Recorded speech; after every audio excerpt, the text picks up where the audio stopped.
me, sir.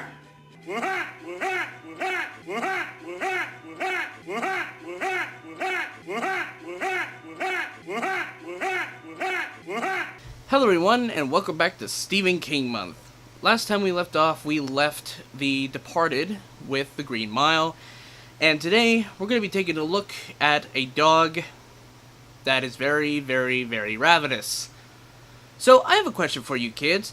How many of you like Beethoven? Yeah, you Timmy, alright, you Jessica, right, you? How would you like to see him in a scary movie?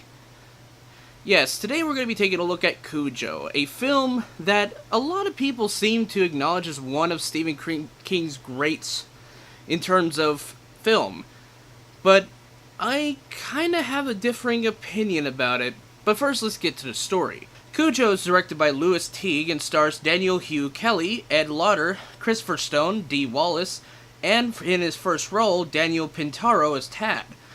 Cujo, in a sense, is a Saint Bernard who, after getting bit by a bat, nod to Bacardi, develops a worse type of rabies that creates him into a monster for some reason. We follow two different families in this movie. One is a family that's very dysfunctional, and it also involves a wife who is cheating on her husband.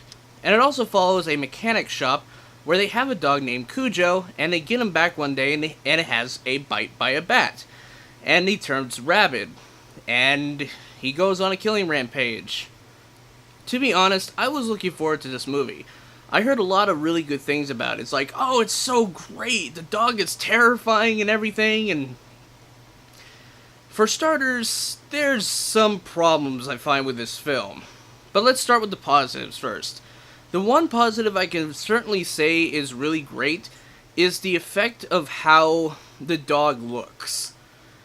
Like, over time, you see him progress into a monster, which, if you're going to go by the Stephen King logic of the dog being a representation of his alcoholism, then it certainly shows in this movie. I mean, it slowly progresses to a point where he becomes a monster, just like real alcoholism. And it's kind of scary, really. The other thing, too, is that the whole sequence of events that involve the mother and the son in the car trapped as Cujo is just sitting there and waiting for him to eat them if they get out of the car. That stuff is tension-filled.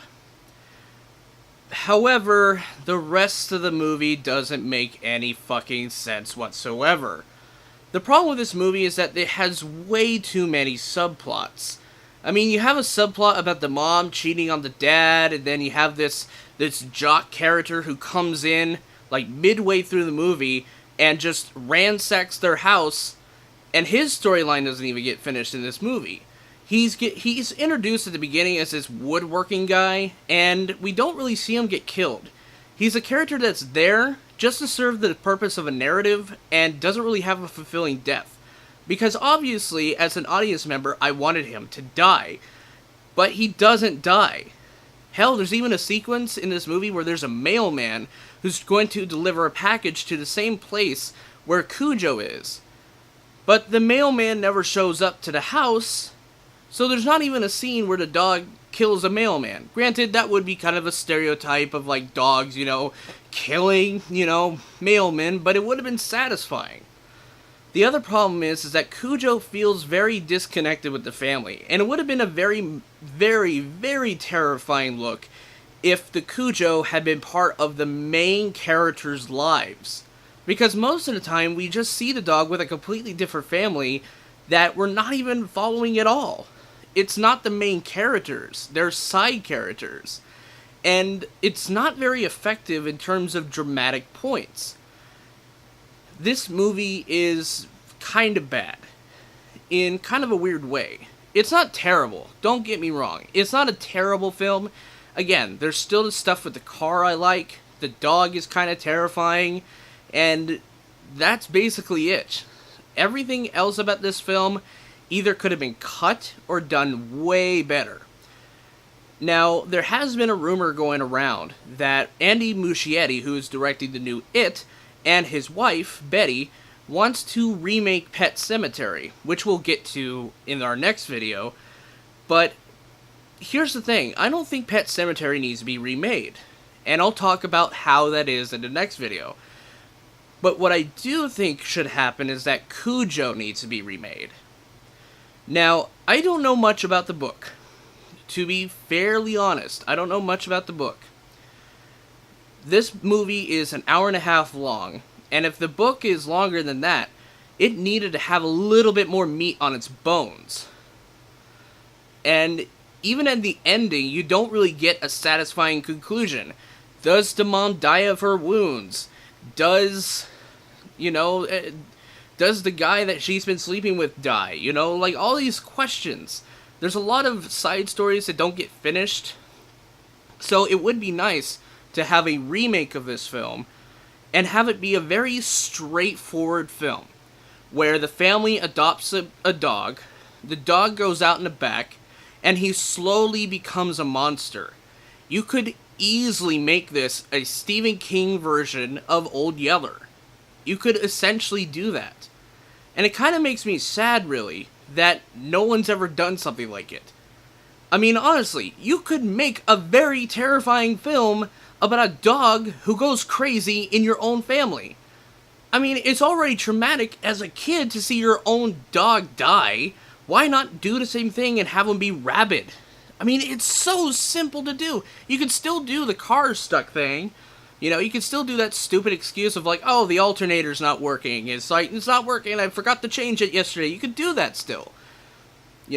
Just have him be on a camping trip or something. I don't know. But the key, though, to a Cujo remake is that you don't set it in modern day. Set it in the 80s. Because back then, there was no cell phones. The cell phone thing has been a bitch to a lot of people. If you set a horror film in the modern day, there's a lot of technological stuff that people can get away from. So you would avoid all those loopholes. Now again, I'm not an entirely great filmmaker. I haven't even made a feature film yet, so I don't even know anything. But I think it would have been better if Cujo was adopted by the main cast and just have that circumstance go through. You don't even need a father in it either. The dog could be the substitute, and people can analyze that and say, yeah, that is a slow progression of alcoholism, just like the original character. Do I think it'll be better than the original? I don't exactly know, but there's just so much stuff in this one that it feels overstuffed, but also overly simplified. It's kind of a weird mess of a movie. Is it a terrible film? No. Is it a bad film? No. It's just kind of meh to me. The last half of the movie's great. The first half of the movie is just terrible.